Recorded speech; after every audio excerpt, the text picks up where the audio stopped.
Hey, what's up, cats and kittens, and shout out to all my Cerebralites. It is me, the Cerebral Diva, back with another episode of RealiTea, and that's TEA because I give it to you scalding hot. So grab your cups, grab your saucers, gather around, and let's all take a sip of this Real Housewives of Atlanta tea.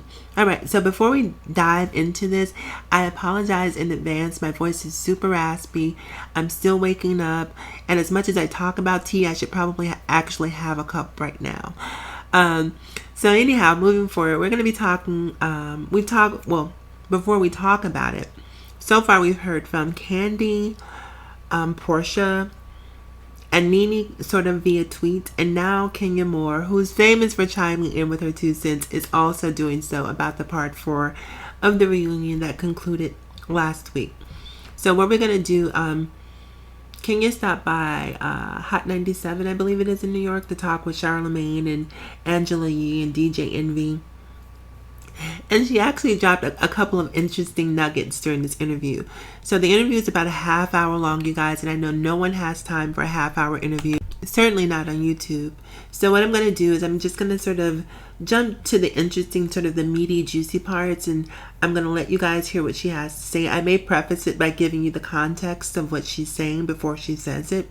And then towards the end, I'll give you guys sort of a summation of my opinions of what she said. So, all right, let's stand by and I'll be right back. Okay, so the first thing we're going to hear Kenya talk about is her now defunct relationship with Matt Jordan. So stand by and let's hear what she has to say about that. It happens. Yeah. So your publicist told us to refer to Matt Jordan as that boy. I don't know who that is. Oh, okay. I don't even talk about him. It's so 7-8 months ago. So we don't even talk about that. It's hard though, because sometimes you film those things way earlier. Definitely, when you see. Now they accuse you of hiring men as your boyfriends on the show. Isn't that stupid? Like, that is the stupidest thing. Be ashamed if that is really not like that has to hire. Like, this is just a dumb thing. And you know where that came from? It came from Phaedra. She said, "No, it did. It actually did." Phaedra. It really did.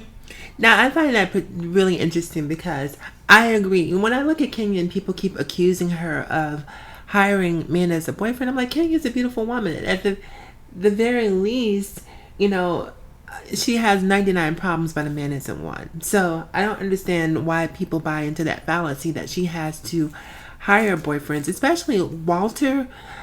I mean, Kenya was doing Walter a favor. I'm sorry. Say what you will. But if it was anyone who benefited in terms of aesthetics in that relationship, it was definitely Walter, because Walter was no looker. Now, Matt, on the other hand, okay, I could see why there would be a mutual attraction. But when people accuse Kenya of hiring Walter, like, if I'm going to spend money to hire a boyfriend, it's not going to be Walter. Not under any circumstances. Walter has to pay me for my time. So I've never understood that. Walter, I accused him of something, and so he retaliated, and then she said, "Oh yeah, she pays boyfriends." So then people just ran with that. And also, I do remember you saying last year you said that there weren't a lot of eligible black bachelors out there. Well, they said that this guy was aggressive. I didn't see the show, but when I was reading, they said the guy was very kind of aggressive with you. What guy? I guess the one she was dating on the show. Well, she got together. He was, and he said some really nasty things on social media that let you know. So why'd you stay with him if he was that aggressive? I didn't. That was, again, they were playing something out that he was watching the show and watching it. But like I said, I don't even care. Pretty much, he's dead to me. Or the boy's name. Yeah, or the person's name. He's in my past, and I have something so good right now, so I don't even think about it. Were you scared he was gonna pop up? Okay, now that was a nugget also. Apparently Kenya is dating. So it'll be interesting to see in season 10 if we actually get to see who she is in fact dating. I want to see Kenya find a good guy once and for all, because I'm so sick of this sort of and you know what, honestly, I think if and when she does find a good guy, she's going to have to take herself off of reality television, because relationships are complicated enough, but to compound it by being on TV, I think that this is why a lot of her relationships are short-lived, because when you're a celebrity, not that I would know, you have to, I guess, wonder who likes you for you and who likes you because they want to sort of piggyback off of your success. So I think that in order for her to find a good boyfriend, Kenya just needs to make as much money as she possibly can off of the Real Housewives of Atlanta, parlay that into something greater, and just move on from reality TV.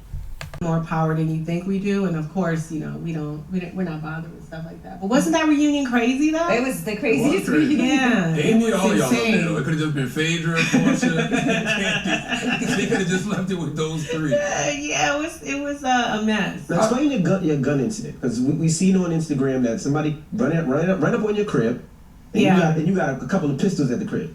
I have more than a couple. Okay. I mean, I shoot all the time. What's crazy is people have seen my home on the show, More Manor. And I have a gate. My house is gated, but I live down like this pretty steep driveway. So on all around me except one side, I'm covered with trees and my neighbors. You can't access my property. Right. So what ended up happening is I'm, chilling in my house and I hear somebody knocking on my front door. So I know my gate is closed and I know I have a fence. So I'm like, who's knocking at my door? So I got kind of alarmed because of the situation I was going through. Right. I go and get my gun. I go downstairs. What gun did you grab? I grabbed my 6 Sauer. Okay. Yeah, what? My 6 Sauer. I don't know what that is. I don't know anything about that. Charlemagne is the top of the line 40 caliber pistol. Oh, okay. That's 40 caliber. All right. 40. Wait, what? Okay. So, I have a glass when you come with glass light. They call it a light. And I could see there was 3 people. I don't know. One was a girl, it was 2 guys. I'm like, oh, hell no. Here come Phaedra. Right. I'm like, you ain't invited to my house.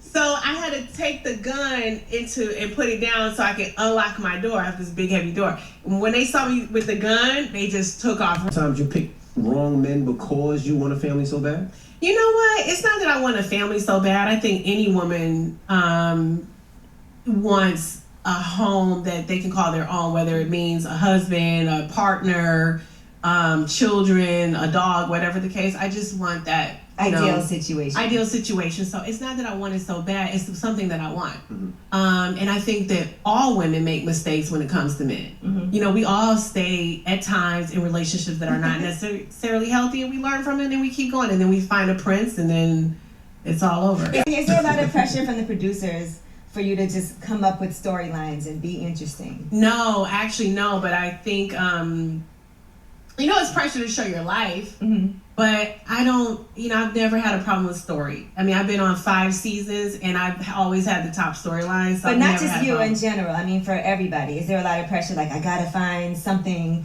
that's going to make this compelling? For me, it hasn't been. For other girls, I can't speak for them. Mm-hmm. I do know some girls, even this season, that popped up with situations that were very unbelievable.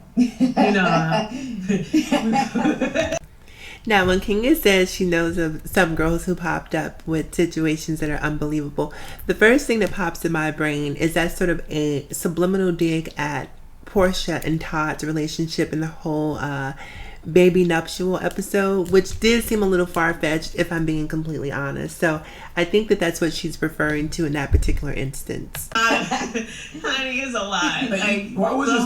It's just crazy. Why do you think your storyline was so light this season? You had the most watched episode. I did. I had the highest rated. I had the highest rated episode. She had the highest rated episode. And that's every season. Looks at you and his eyes go down. My eyes ain't went down He's yet. looking at the Bible. I'm looking at my Bible. I mean, I see right through all of those girls. You knew it was gonna all come out. I knew it was all gonna come out because I think, first of all, Porsha didn't have another play because she got all the heat for repeating it, even though we learned that Phaedra made it up, but you said it. Mm-hmm. So you have to be responsible for the things that come out of your mouth. Candy is a mega brand. She's a wife. She's a mother. She's a daughter. She has her sex toy line.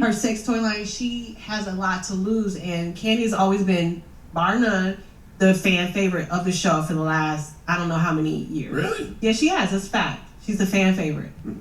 Now, you thought they were both acting during the show. You said they were both actresses. Who? I mean, Porsha and Phaedra. Well, it was very clear that, to me, who came to do what. I think Phaedra is the one that got caught off guard. I don't think she was acting. I never said. I just feel like Phaedra was acting like she was concerned about Porsha, but she just threw her under the bus. So how could you be concerned about her?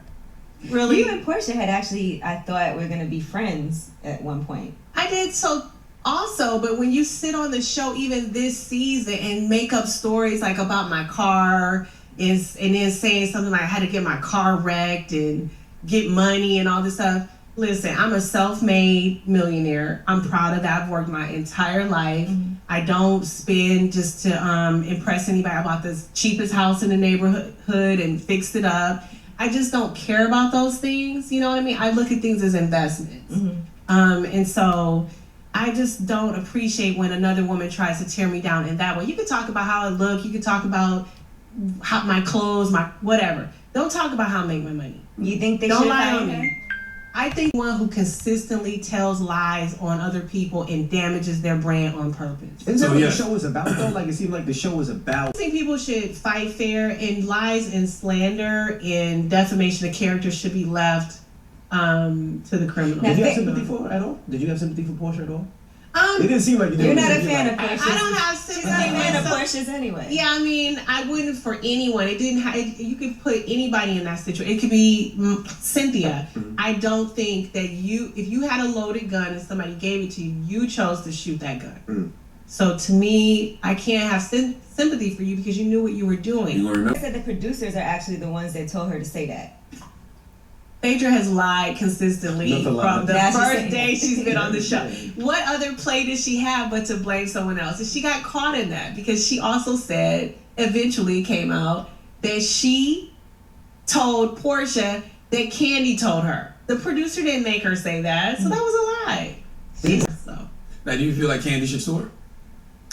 You know, I think that's up to Candy. I can't say either way. I just think it's up to Candy. Her brand was damaged, but I think the whole world knows now that it was a lie, and so I think that's retribution enough. But would you sue if that was you?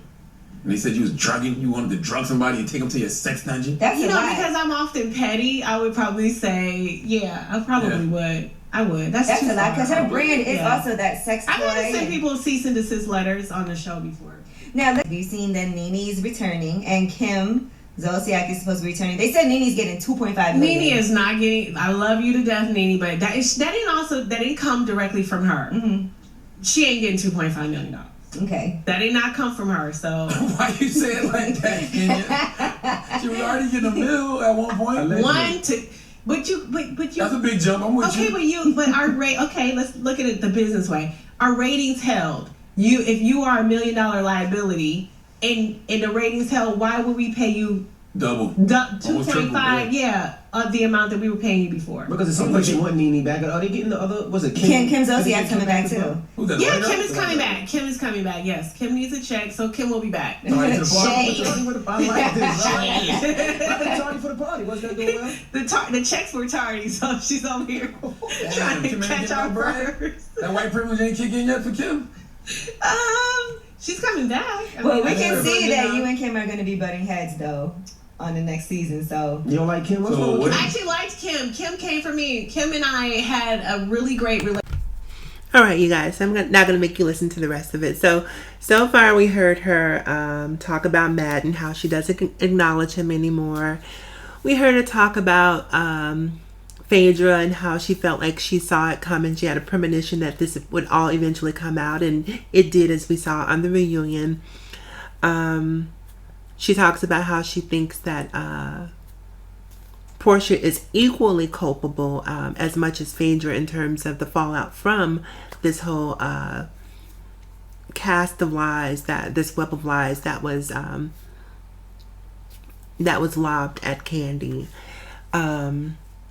And then she sort of laughs off Nene's $2.5 million payday, and everything she said actually in regards to the $2.5 million payday makes sense. She said, she prefaces it by saying no shade to Nene. I think Kenya knows that she doesn't want to pick that beef with Nene because, and I want to see if we can have a sort of an amiable season of Real Housewives of Atlanta, where we see the girls having parties, going shopping, having a good time. Just 1 or 2 episodes this season that are drama free.